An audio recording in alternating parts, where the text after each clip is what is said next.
conversando com alguém próximo de quem morreu. Sêneca também aborda o tema da conversa sobre a morte, mas, no caso dele, discorre sobre a dificuldade em falar com uma mãe cujo filho falecera. Na verdade, o filósofo dialoga com duas mães cujos filhos faleceram, Otávia e Lívia. Em suas cartas consolatórias, dirigindo-se a Lívia, mãe de Druso, diz: Não te apresentes difícil e intratável aos amigos, esses que não sabem de que maneira comportar-se contigo, se falam ou não sobre Druso em tua presença, a fim de que o esquecimento daquele jovem não faça a ele uma injustiça, ou a recordação dele não te ofenda. Bem expressa Sêneca nossa indecisão ao conversar com um amigo que teve um familiar morto. Que fazer? Falar sobre isso? Evitar o assunto? Depende da abertura que a pessoa nos dá. Sinta-a. Perceba se ela quer conversar sobre isso. O bom senso deve nos guiar nessa situação, como em todas as outras. Se, por outro lado, somos nós os que tivemos alguém amado morto recentemente, tenhamos consciência da dificuldade que as pessoas têm de abordar o tema conosco. Se conseguirmos, deixemos que se sintam à vontade para serem conosco como de fato são, sem máscaras e sem cuidados excessivos. Busquemos o diálogo construtivo, sincero e não protocolar, que é sempre mais rico. Recusou-se a ser consolada, julgando que por fim às lágrimas seria uma segunda perda do filho. Sêneca. A morte não é uma derrota nem uma perda. Associamos a morte ao fracasso, à perda, à inutilidade, à derrota e até à vergonha. Repare, Maria, como as pessoas dizem, ele foi derrotado por um câncer, ou ainda, ela lutou o quanto pôde contra essa doença. Outras expressões também denotam nosso preconceito e nossa visão da morte. Eu quase morri de tanto esperá-lo. Agora é matar ou morrer. Preferia que ele tivesse morrido a me dar esse desgosto. Ou, não faço isso nem morto. Que peso! Coitada da morte. E, na minha opinião, a pior delas. Ele perdeu o filho recentemente. Que pena. De fato, ainda encaramos a morte como uma perda. Pedi a um casal muito amigo meu que revisasse este livro. Eles também haviam perdido, de forma inesperada, sua jovem, linda, inteligente, alegre e querida filha. Entre os comentários que me mandaram, um em especial me chamou a atenção. Eles me perguntavam como responder quando alguém questiona se eles têm apenas uma filha. Se não era adequado o conceito de perda, como dizer que uma delas havia morrido? Penso que do modo mais direto, dizendo que tem sim, no presente mesmo, duas filhas, mas que uma delas já se foi. Estranho, Maria. Inusitado, talvez, mas, a meu ver, correto. Falamos da perda de alguém em vez da morte de alguém porque não queremos nem mencionar a palavra morte.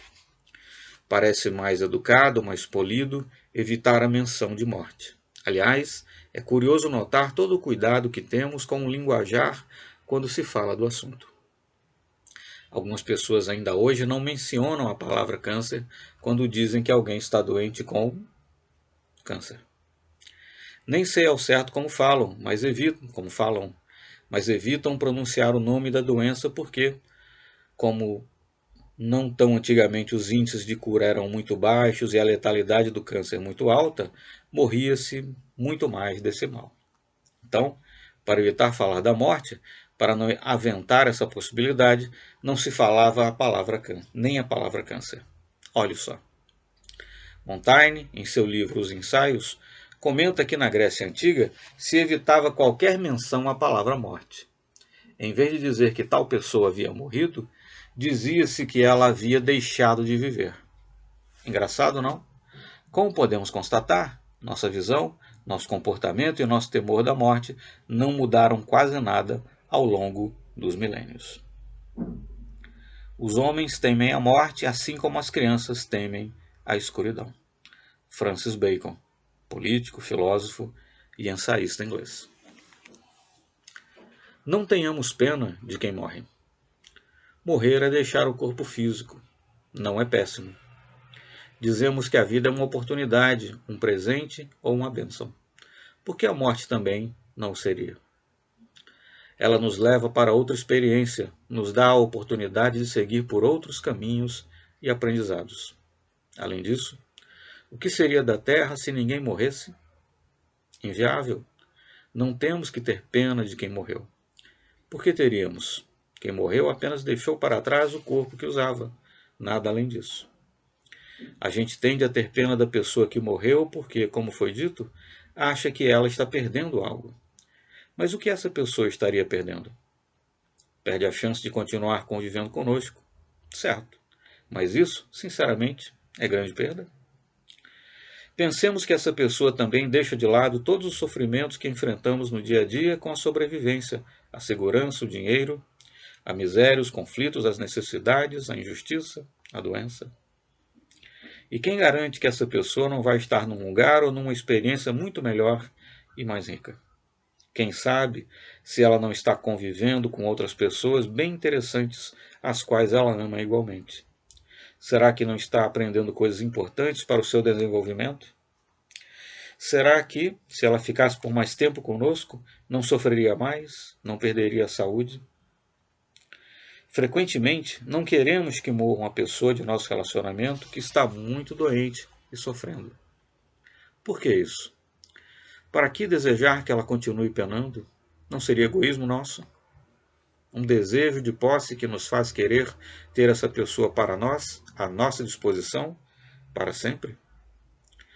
O que vale ter em mente, Maria, é que a terra onde vivemos não é nenhum paraíso. Deixar esta terra de encarnado não é necessariamente uma perda. Se estivermos saudáveis, em harmonia, sintonizados e na prática do bem, encarnados ou desencarnados, vivos ou mortos, estaremos em paz. Quem faz o nosso céu ou inferno somos nós mesmos, aqui ou acolá.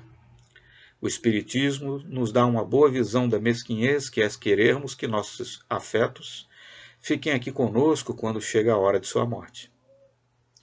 Compara o encarnado ao encarcerado. A Terra é local de provas e expiações, onde a nossa vida não é lá muito fácil. Temos, assim, como tem um encarcerado, um período a cumprir por aqui. Fim desse período, estamos livres para ir. Livres para viver outra situação, possivelmente mais agradável, melhor. Nós, quando queremos reter aquele que está prestes a desencarnar, seríamos como o detento que deseja deter o colega de cela que ganhou o direito à liberdade. Seríamos ignorantes e egoístas a ponto de lamentar a perda do companheiro que sofre. Ruim? Não. Mas como sabes se lhes conviria viver por mais tempo ou se esta morte lhe foi providencial? Quem te garante que o belíssimo corpo do seu filho, preservado pela extrema vigilância, pudesse escapar a tantas doenças nódoas da alma? Se depravaram, uma luxúria tardia, a desonrar os nobres princípios, a taberna, incêndios, ruínas, naufrágios, prisão, cedo recolheu-se à segurança. Sêneca. Não tenhamos medo de quem morre. Veja que coisa, Maria. Amávamos alguém, essa pessoa morreu, então passamos a ter medo dela. Por quê? Não faz sentido. Quem morre continua a ser quem era. Se amamos nossa irmã, se ela nos ama e vem a falecer, por que temê-la? De fato, não faz sentido. Apesar disso, muita gente passa a ter medo de quem morreu. Talvez tenha medo por ter assistido a muito filme de terror. Não precisa. Essa pessoa, em seu caráter, em nada mudou por ter morrido. Se era boa, continua boa. Se era egoísta, fofoqueira ou violenta, esses comportamentos não mudam do dia para a noite, da vida para a morte. Também não virou um zumbi sedento de sangue e vingança. Devemos compreendê-la como sempre foi, porque continua sendo exatamente assim.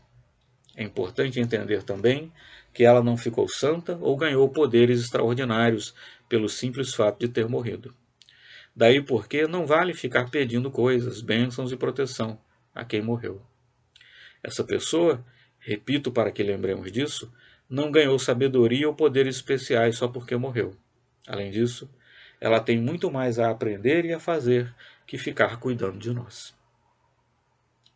É preciso que tenhamos à mão aquelas coisas que foram dadas por tempo incerto e nós, solicitados, devemos devolvê-las sem queixa.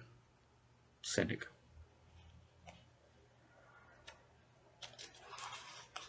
Qual a idade certa para morrer? A idade certa para se morrer é a idade necessária para se viver. Explicando. Reencarnamos para determinada experiência. Voltamos ao corpo para viver uma série de situações fáceis e difíceis em que exercitaremos nosso discernimento. Vamos nos submeter a diversas experiências em que teremos de escolher caminhos. Uma pessoa destemperada e agressiva, por exemplo, pode ter vindo a essa encarnação para exercitar sua compreensão e seu equilíbrio. Pode ter vindo, sobretudo, para aprender a compreender as pessoas e perdoá-las por suas imperfeições. Por quanto tempo essa pessoa ficará encarnada desta vez? Por quanto tempo viverá? Pelo tempo necessário para que atinja seus objetivos. Quando já tiver exercitado a paciência, a tolerância, o amor e a dedicação ao próximo, estará livre para ir embora, livre para deixar a encarnação, livre para morrer. Entendendo assim a vida, compreende-se que uns morram aos 107 anos, outros aos 50, ou mesmo aos 17. Pode ocorrer de não termos sucesso na nossa melhora em determinado aspecto naquela encarnação. Paciência. Não melhoramos num comportamento, mas melhoramos em outros. Numa próxima, voltaremos para tentar nos corrigir naquele mesmo aspecto. A vida vai continuar a nos trazer a mesma situação novamente, novamente e novamente, até que possamos corrigir aquele comportamento. Assim, o que de fato importa é nos observarmos o tempo todo, avaliarmos profunda, animada e honestamente nosso comportamento e nossos sentimentos, e nos empenharmos sem pressa, mas com total honestidade, afinco e com a necessária compreensão, mas não condescendência, na correção dos próprios erros. Estudemos a morte, mas estudemos ainda mais a nossa vida. Aliás, estudar a morte e a vida é tudo parte de uma mesma coisa. Nós. No outro dia, Maria, ouvi algo bem engraçado e criativo de um guia turístico em Boston. Ao falar de um herói local, o guia brincando disse: "E ele viveu até o último dia de sua vida." Engraçado, mas esclarecedor. É isso mesmo. Só isso. Vivemos e um dia morremos. Tão simples e corriqueiro. Só falta a gente se convencer disso. Não? Não é?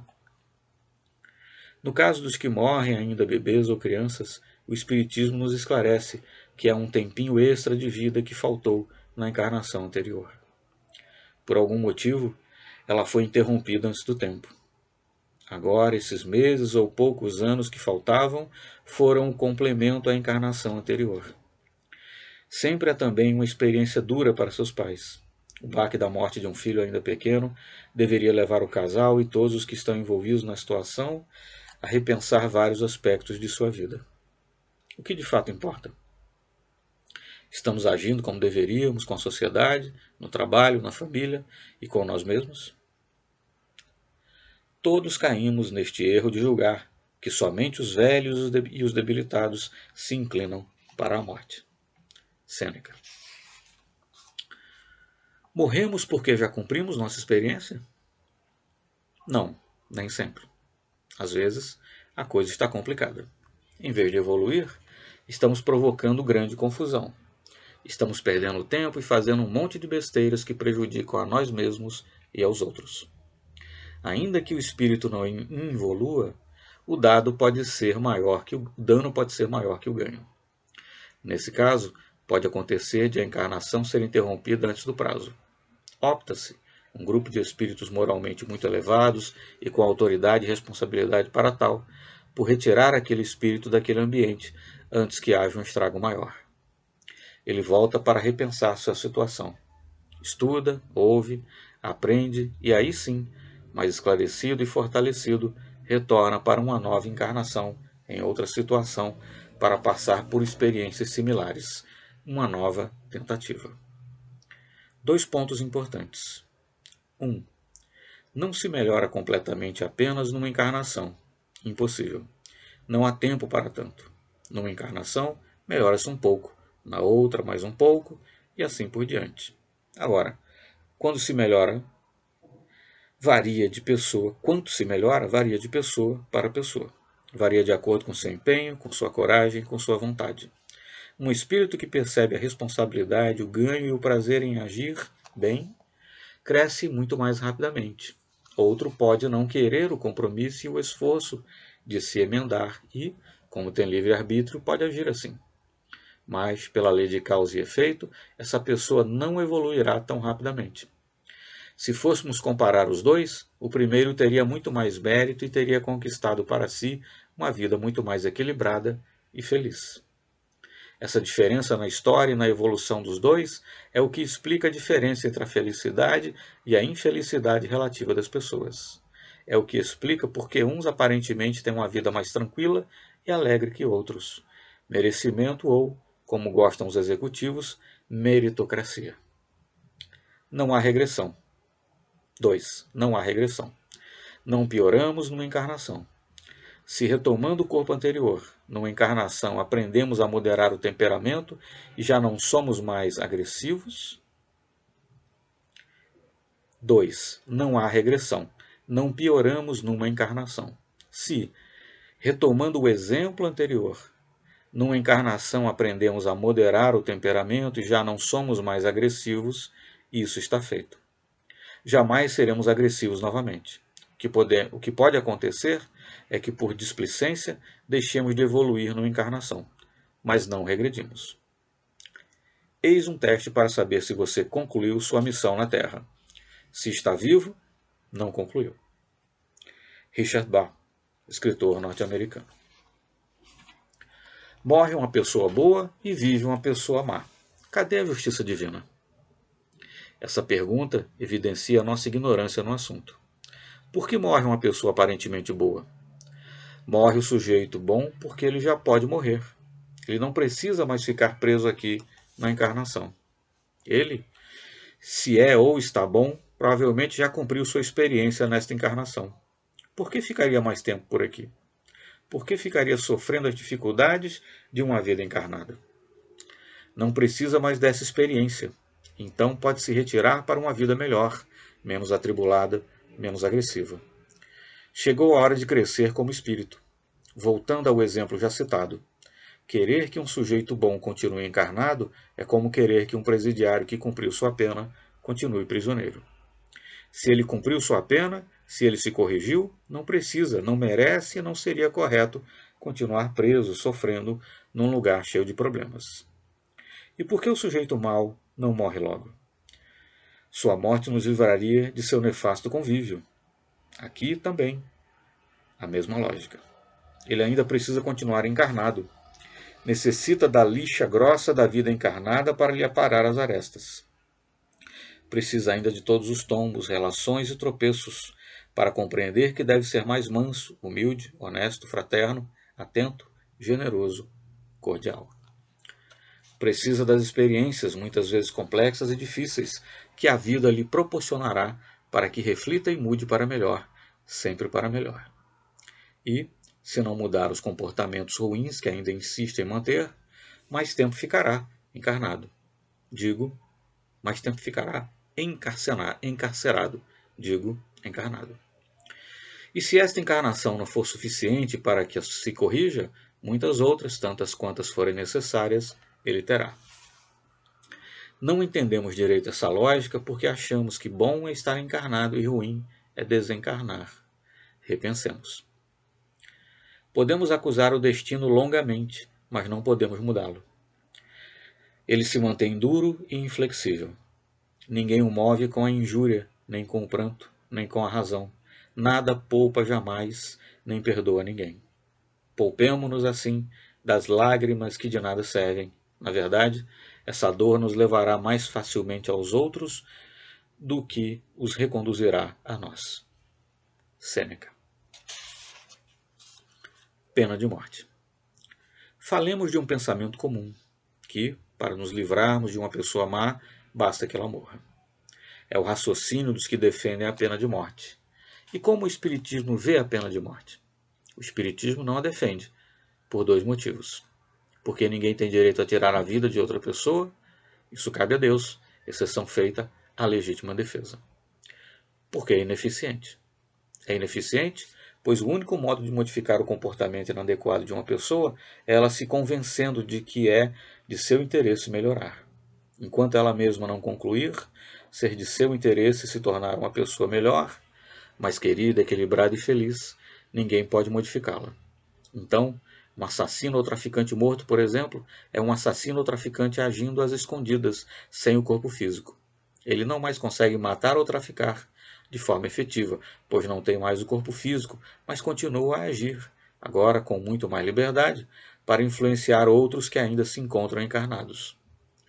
O melhor mesmo é que essa pessoa permaneça por aqui, vivendo as experiências intensas de sua vida como encarnada, para que possa refletir e aos poucos, instada pela dor, pelos incômodos e pela infelicidade, perceber o que de fato lhe convém. A mudança pode também vir pelo amor. Acolhida, amada e ouvida, a pessoa pode perceber que há também para ela outro caminho, melhor, no bem. Isso pode acontecer enquanto ela está encarnada. A pena de morte não modifica o criminoso, só destrói seu corpo físico, o revolta e intensifica seu comportamento inadequado. Está longe de ser a solução definitiva. Quem venceu o medo da morte, venceu todos os outros medos. Mahatma Gandhi, pacifista e criador do Estado indiano moderno. Grande perda ou grande ganho? Maria, sabe aquela situação em que os telejornais cobrem a morte de alguém famoso? O que as pessoas frequentemente dizem? Elas lamentam. Foi uma grande perda. Olha aí o conceito de perda associado à morte novamente. Foi uma grande perda para as artes, foi uma grande perda para a ciência, foi uma grande perda para a literatura, foi uma grande perda para o Brasil, foi uma grande perda para a humanidade. Será que essa fala é adequada? Não acho. Vejamos o que penso. 1. É uma frase pronta, um chavão. A frase nada expressa sobre aquele que morreu. A pessoa que a profere não se dedicou de fato a pensar sobre aquele que morreu. Trata-se, no mínimo, de preguiça mental. Quando ouço essa frase, penso que aquele que a profere demonstra indiferença para com aquele que morreu. 2. E se o sujeito foi mesmo uma pessoa boa, inteligente, interessante e fez algo significativo pela humanidade, sua morte não foi uma grande perda. Na verdade, sua vida que foi um grande ganho. Morreu porque morremos todos, mas que bom! Esse deu uma grande contribuição ao progresso de todos. De fato, um ganho. Deveríamos então dizer, sua vida foi um grande ganho. Ter tido a oportunidade de conviver com tal pessoa foi um grande ganho. Tarsila do Amaral foi um ganho para as artes, sua morte foi algo natural. Albert Sabin foi um ganho para a ciência, sua morte faz parte da mesma ciência. Jorge Amado foi um ganho para a literatura, sua morte foi apenas um detalhe. Ulisses Guimarães foi um ganho para o Brasil, sua morte era algo inexorável. Martin Luther King foi um ganho para a humanidade, sua morte foi mais um episódio de sua história. Então, Maria, a próxima vez que você vir na televisão alguém dizendo que a morte de tal pessoa foi uma grande perda, torça o nariz. Na perda do teu filho, o que te aflige é o fato de não teres recebido dele quaisquer alegrias, ou de que poderias ter recebido maiores se ele tivesse vivido por mais tempo? Se confessares que recebeste grandes alegrias, não convém que te queixes daquilo que te foi tirado, mas que agradeças aquilo que recebeste. O fato mesmo de o teres tido, de o teres amado, é tua recompensa. Mas podia ser maior. Qual dos dois é preferível? Ser feliz por pouco tempo ou nunca? Melhor é que nos aconteça uma felicidade passageira que nenhuma. Sêneca. Tristeza. Falemos sobre a tristeza que sentimos e expressamos quando alguém morre. Sentir-se triste por alguém que morre é natural? Acho que sim. Sentir-se triste por alguém que morre é esperado? Acho que sim. Sentir-se triste por alguém que morre é desejável? Acho que não. Sentir-se triste por alguém que morre é necessário? Acho que não. Sentir-se triste por alguém que morre é bom? Acho que não. Esse ponto é longo e interessante. Vamos a ele por partes. Expressando a tristeza. Note, Maria, que sentir tristeza é uma coisa, expressar a tristeza é outra. Num passado não muito distante, nos enterros, havia as chamadas carpideiras, mulheres contratadas para chorar e lamentar a morte da pessoa. Curioso, não? Sentimentos pagos. Penso que, mesmo que nos sintamos tristes, devemos ter alguma compostura ao demonstrar esse sentimento. Para que o exagero? Para que, para algumas pessoas, parece que, para algumas pessoas, é preciso exagerar na demonstração da dor para que todos percebam quanto gostavam daquela pessoa que morreu. Será que isso é mesmo necessário? Somos responsáveis pelo desequilíbrio emocional que demonstramos e pela histeria que podemos provocar. Claro que são compreensíveis o susto e o trauma de uma mãe ao saber que seu filho foi assassinado ou morto num acidente de moto, por exemplo. Mas quando, por vezes, vemos demonstrações exageradas e teatrais de dor na morte de alguém, sobretudo se era uma morte previsível, penso que ali se demonstra é mais desequilíbrio, ignorância e fraqueza, e por vezes até exibicionismo, do que pesar. Para nós, espíritas, que sabemos que a morte do corpo físico nada mais é que a passagem de uma experiência para outra, não há muito a lamentar. Claro que todos, inclusive os espíritas, no momento da morte de alguém próximo, vivemos sentimentos que de alguma forma nos desequilibram. Sentimos a surpresa do fato, porque, por mais preparados que estejamos, por mais que estudemos a morte, sempre é uma situação bastante significativa a bater à nossa porta. Somos impactados pela novidade da situação e pelo vácuo da ausência. Sentimos não mais poder interagir fisicamente com aquela pessoa.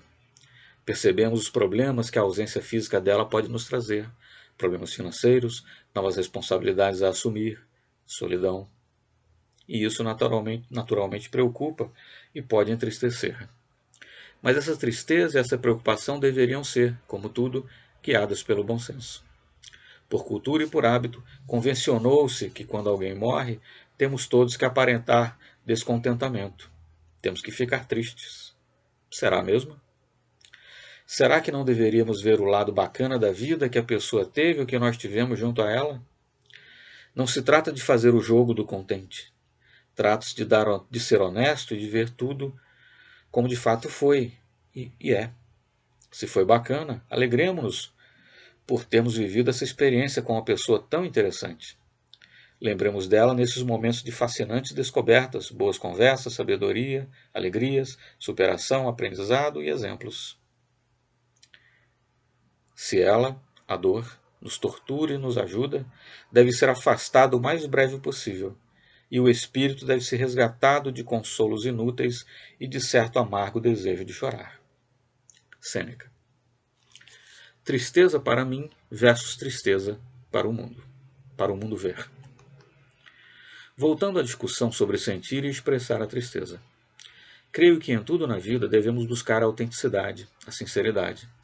Claro que é preciso cuidado com aquela sinceridade que magoa, que machuca o outro, aquela autenticidade que se importa apenas comigo. Isso não é autenticidade, é egoísmo. Falo aqui da autenticidade que, por exemplo, não exagera na expressão de sentimentos. Deveríamos ser fidedignos ao nosso sentimento.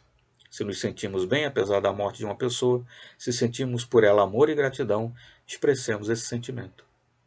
O que não devemos fazer é nos deixar influenciar pelo que achamos que os outros pensam.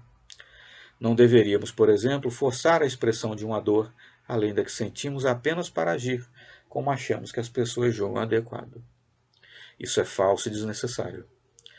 Quem faz isso está apenas representando. É uma pena.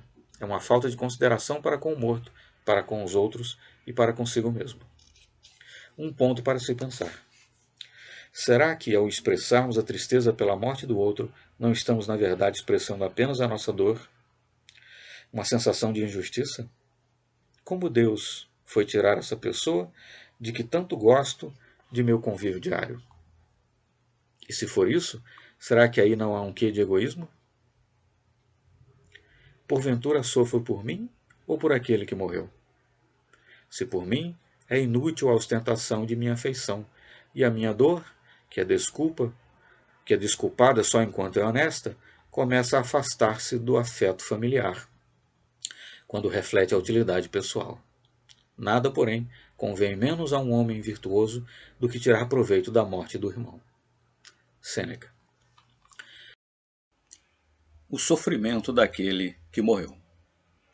Outra boa razão para fazermos a gestão do nosso sofrimento é o bem-estar daquele que se foi. Ao morrer, o sentimento do morto não muda de imediato. Os que ele ama continuará amando e, quanto àquele com quem ele não se dá, continuará assim. Então raciocinemos juntos. Será que o que morreu vai ficar tranquilo sabendo que os que ele mais ama estão se consumindo na dor? Claro que não. Imagine um marido, ao desencarnar, vendo o sofrimento da esposa e dos filhos pequenos. Se ele consegue perceber o desespero e a revolta de sua esposa, ficará tremendamente atormentado e impotente para agir. E Maria, muitos de fato sentem esse desequilíbrio de suas famílias, e isso lhes faz muito mal. O que de melhor podemos fazer pelos que morreram antes de nós é pensar neles com amor, com carinho, com alegria. Podemos sempre desejar que estejam bem, que tenham tranquilidade, que consigam ter clareza de sua nova situação, que estejam equilibrados e se cuidem. Podemos ainda confortá-los por meio de pensamentos ou mesmo de palavras, dizendo, por exemplo, que não se preocupem conosco, que cuidem de seu desenvolvimento, que na medida do que conseguimos, estamos bem, que sim, sentimos a falta deles, mas que foi ótimo termos convivido. Que de tudo que aprendemos juntos, muito ficou conosco e nos serve e servirá no futuro. Mostremos quão gratos somos por sua amizade, seu carinho e amor.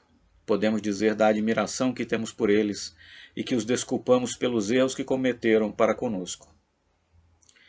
Podemos pedir desculpas pelos erros que cometemos para com eles e dizer que nossa amizade, nosso carinho e amor permanecerão para sempre. Que o pouco que mudou é que agora não mais temos o convívio com o corpo físico. No mais, o amor continua igual. Maria, o que de melhor podemos fazer pelos que se foram antes de nós é amá-los, sem apego e sem desespero, mas celebrando o amor que nos une e a felicidade do convívio que tivemos, temos e teremos para sempre.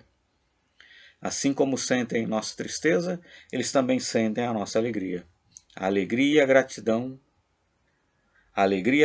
e o reconhecimento que temos por eles, bem como a felicidade que nos invade nesse momento, também são sentidos por eles. Em resumo, eles sentem o nosso amor. O que de mais lindo e útil lhes podemos oferecer? Velas, flores, um belo jazigo? Essa nossa declaração sincera de amor e fraternidade ilumina mais que a mais possante das velas, é mais bela que a mais bela das flores e honra mais que o mais majestoso dos túmulos. Essa expressão de puro e lindo sentimento homenageia mais que qualquer cerimônia religiosa. Que loucura é essa, de jamais deixar de padecer por aquele que nunca há de sofrer? Sêneca. Preocupação. Como vimos, é compreensível, ainda que talvez inadequado, que nos sintamos tristes com a morte de alguém. Mas é importante identificar e separar a preocupação da tristeza. Falemos da preocupação. Invariavelmente, quando alguém morre, há um rearranjo nas relações e no cotidiano de todos que com essa pessoa conviviam. Filhos ficam órfãos, pais ficam sem seus filhos, maridos e mulheres ficam viúvos. E essas ausências modificam as relações. O que um fazia, outros terão de fazer, ou então terão de viver sem aquilo que um fazia e ninguém mais fará. E esse rearranjo nas relações, natural e corriqueiro, com a morte de um personagem, causa grande estresse, alguma preocupação. Tudo que é novo e desconhecido causa certa preocupação, mas essa preocupação deveria ser real, estar baseada em fatos concretos. Não adianta preocupar-se com algo que não acontecerá ou cuja chance de acontecer é remota. Deveríamos nos perguntar, com serenidade e raciocínio lógico, se a ausência física do que morreu vai nos causar perdas reais. Vai exigir de mim novas atividades? Vai me sobrecarregar? Essa preocupação deveria também ser serena, se é que dá para uma preocupação ser serena. É que, de uma forma ou de outra, teremos de lidar com o que vier, sempre. Então, melhor fazê-lo com serenidade, certo? As preocupações em si de nada valem, Maria. Ficar amargurado, remoendo-as, não ajuda. O que vale é raciocinar sobre elas e agir para minimizar eventuais efeitos indesejados. Nessa hora, ajuda a conversar com algum bom amigo e também usar papel e lápis, ou, no seu caso, que é da geração digital, tablet e dedo. Rabisque o que de concreto a preocupa, o que a incomoda na nova situação que passará a viver, e o que não incomoda, mas será novo. Escreva item por item. Coloque a nova situação no que ela pode representar de desconforto ou desafio, e como você acha que deve agir. Quando conseguimos esquadrinhar as novas situações que surgem a partir do rearranjo pela morte de determinada pessoa, nossa angústia fica menor. Outro ponto. Vale sempre lembrar que tudo o que vivermos nos trará conhecimento, crescimento e progresso, moral, intelectual ou espiritual. Enfrentar situações novas e por vezes complexas pode ser duro, mas nos faz pensar, testar, amadurecer e crescer. E é para isso que encarnamos. Não devemos calcular a idade pelos anos, senão pelos procedimentos. Nada é menos digno de honra do que um homem idoso que não tenha outra evidência de ter vivido muito, exceto a sua idade. Sêneca. Tristeza? Por quanto tempo? Agora que já separamos e tratamos das preocupações, raciocinemos mais um pouco sobre a tristeza. O que é estar triste? É um sentimento de perda, de dó, de desânimo e de angústia. No caso da morte de alguém próximo e querido, é compreensível ficar triste. Mas é possível não ficar? Talvez. Ou ao menos não ficar tão triste, ou não muito triste por muito tempo. Estudiosos defendem ser importante vivenciar a tristeza, ficar triste mesmo, para absorver a perda. Amigos cujos filhos morreram me contam da importância desse período de luto, de tristeza. Aparentemente faz sentido. Então, se na morte de alguém querido estamos tristes, fiquemos tristes. Se sentimos vontade de chorar, choremos. Se queremos ficar calados e pensativos, fiquemos. Agora, por quanto tempo e com que intensidade ficaremos tristes é algo em que vale pensar. A tristeza pela morte de alguém não deveria ser algo a interferir em nossa vida, pelo menos não muito ou por muito tempo. Pense. Se ficamos tristes demais ou por um longo tempo, estaremos prejudicando nossa vida e a das demais pessoas que vivem conosco. Imagine um pai cujo filho morreu. Se pela morte do filho ele fica triste por longos anos, se só vive pensando e falando nesse filho, e se arrepende de tudo que deixou de fazer ou dizer, ou mesmo do que disse e fez com e para o filho, ele deixa de viver sua vida adequadamente. Vive não em função do filho morto, mas vive em função da morte do filho. Deixa de se dedicar e de dar o amor que tem aos filhos vivos, à esposa, aos pais. Não tem ânimo para trabalhar, não vê um bom futuro. Na verdade, não quer futuro algum. Vive numa armadilha que ele mesmo construiu. Isso não é justo com os que dele dependem e que o amam, que se sentem menos amados que o filho morto. Não é justo com ele mesmo, que não se dá a chance de viver sua vida de forma útil, agradável e interessante. E, sobretudo, em nada ajuda o filho que desencarnou. Ao contrário, o atrapalha. A fixação desse pai atormenta o filho morto. Ele pode sentir o pensamento e a confusa angústia do pai. Sente seu remorso, sente sua dor, sente sua tristeza emocional e sofre pelo pai. E muito provavelmente entra no mesmo grau de desequilíbrio e sofrimento inútil do pai. Isso é que se chama no espiritismo de obsessão, quando dois ou mais espíritos estão ligados por sentimentos em desequilíbrio. Um obsedia o outro e vice-versa. Um gruda no outro por um suposto amor ou ódio. Atrapalham-se mutuamente, atrasam-se em seu desenvolvimento e sofrem. Percebe, Maria, a importância de cuidar do excesso de tristeza ou, como acreditam alguns, excesso de amor? Esse louco apego é simplesmente isso, apego. É egoísmo, fraqueza, ignorância, e não amor. Quem de fato ama quer o bem do outro, quer também o próprio bem, e o bem de todos os outros. Quem de fato ama o que morreu continua a amá-lo sem precisar sofrer por isso. Quem de fato ama o que morreu quer a tranquilidade e a liberdade do outro. Vale dar uma boa pensada no tema. Não te é lícito chorar, para que possas ouvir muitos que choram. Sêneca. Saudade. Saudade já é outra história. Pode ser bem bacana ou bem ruinzinha. Se sentimos saudade alegre do que morreu, que bom. E o que chamo de saudade alegre? É aquela agradável lembrança da pessoa, dos bons momentos, das afinidades, das descobertas, das conversas e das peculiaridades dela. Seu humor, sua sabedoria, seus hábitos e até suas esquisitices.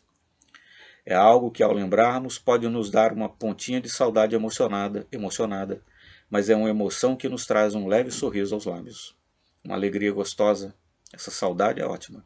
É, na verdade, uma homenagem ao que morreu. Uma celebração daquela pessoa, um reconhecimento. É, por assim dizer, uma prece por ela. Faz bem para a gente e para aquele que morreu. E qual é a saudade que não é boa, então? É a saudade azeda. Chamo de saudade azeda aquela que só traz dor e tristeza, aquela que não constrói sentimento belo algum, que não homenageia o que morreu, mas o atormenta. É aquela saudade que lamenta a morte, que afirma ter sido a sua morte uma injustiça divina, como se isso fosse possível. O morto, agora espírito, talvez possa sentir toda essa desequilibrada carga emocional. Sente-se atormentado pela angústia dos que ficaram na terra. Deseja ajudá-los e não sabe como. Também passa a achar que seu desencarne foi um erro e uma injustiça. Essa saudade revoltada praticamente convoca o morto a voltar a viver. E olhe que frequentemente isso acontece. O morto, agora espírito, fica por ali, pela casa, pelos negócios, imiscuindo-se nos assuntos para os quais de fato foi chamado. E mesmo não sabendo como ajudar, age, toma partido, interfere, irrita-se, sofre, a confusão é grande. Então, cuidado, saudade é algo bom, mas agora sabemos, tem que ser uma saudade boa, uma saudade alegre.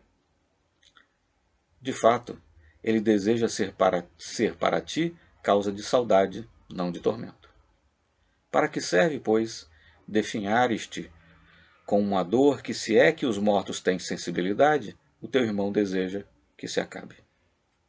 Sêneca.